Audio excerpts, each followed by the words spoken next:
Hello and welcome to another game of Trap Chess. Today we are playing Official Game Mode 1. All of the rules for Official Game Mode 1 can be found on the YouTube channel and a link is in the description. Here we have Black playing 9 chess piece traps and 9 landmines, and White is playing 2 chess piece traps and 2 landmines. Black is receiving more traps than White for this game because Black is less experienced in chess than White is. Using different quantities of traps in trap chess brings forth a game balance. This means players of different skill levels can play on equal footing. Having more traps increases the likelihood of an activation, but it doesn't mean that the traps will activate.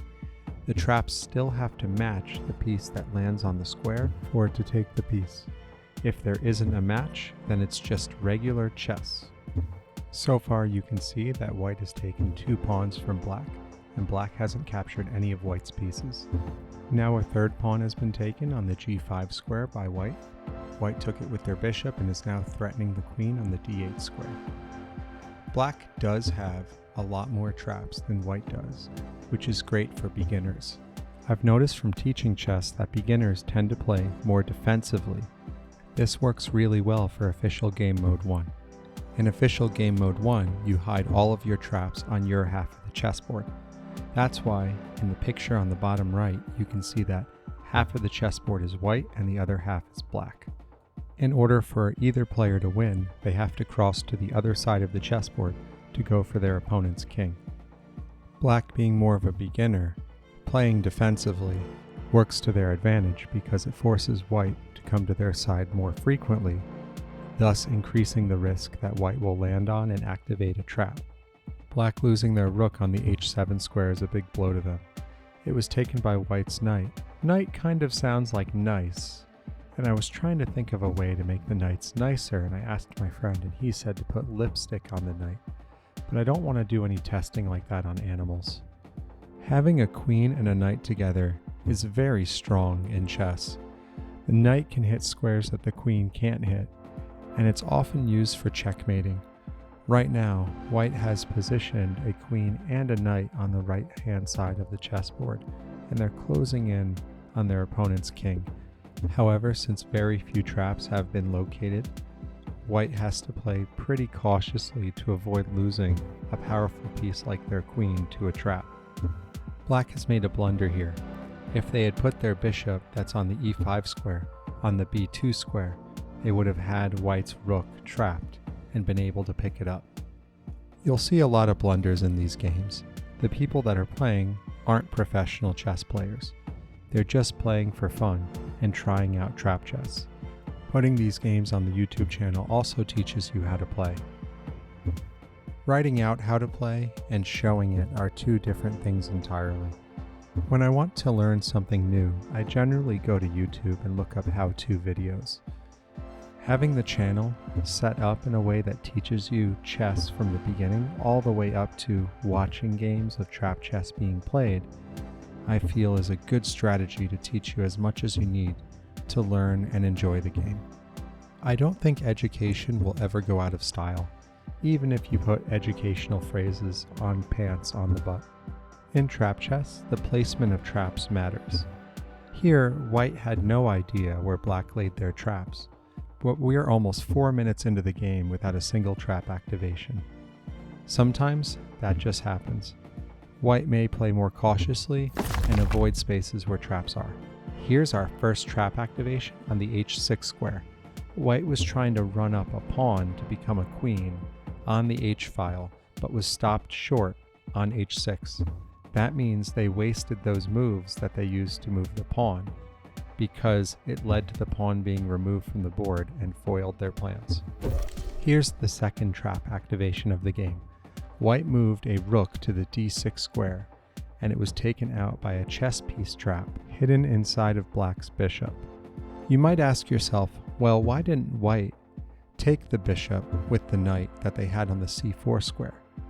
I happen to know that there was a Bomb Rook chess piece trap hidden inside of White's rook, so they were hoping to set a trap for Black.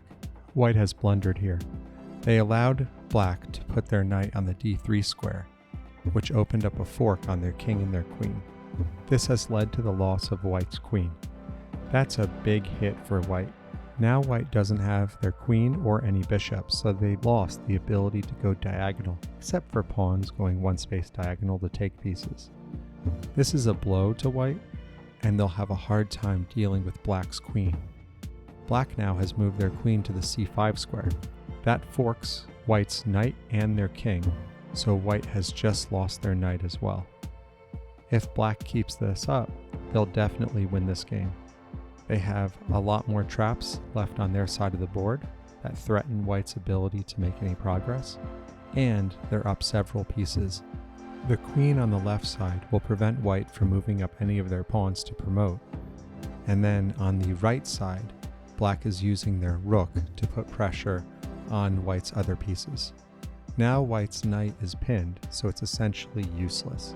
If they move their knight out of the way off the g5 square, then white will lose their king on the g3 square, so they are not allowed to move their knight. Here, white is threatening black's knight on the f6 square, and black doesn't seem to care. They moved their queen and took the pawn on the b2 square, so they're getting closer to white's king and eliminating all threats of pawn promotion on the left side.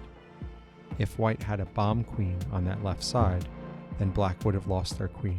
However, white only has 2 total landmines on the board and 2 chess piece traps on the board. Here, one of them is shown, and it's a bomb pawn on the c3 pawn, but that won't affect the black queen. It only affects pawns. Checking the king on the c3 square with the queen allows black to fork the king and the rook on the f6 square. It seems black doesn't seem to care about the rook though, as they continue an onslaught at the king and move their pawn up on the e3 square. If they're able to promote their pawn, they'll win this game pretty easily. White will have no choice but to try to defend the e-file and take out that pawn. However, the pawn is protected on the e3 and the e1 squares, so if white takes it with their rook, then black can take back with their queen. The knight is still unable to be used because the rook on the h8 square is pinning the knight on the h3 square. Black has successfully promoted their pawn to a queen on the e1 square. That means white will have no choice to take the queen out with their rook, but that leaves white's king in the corner with very little to protect it, so a checkmate will be imminent. White takes the queen on the e1 square, and black is going to take the rook back on the e1 square.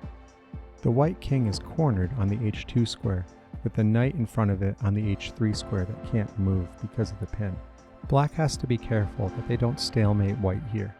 White can't move their king anywhere, so it's up to the pawn, which gets taken out by a bomb pawn landmine on f5, and leaves white with just one movable piece, their pawn on the g2 square. Black moves their queen to the f1 square.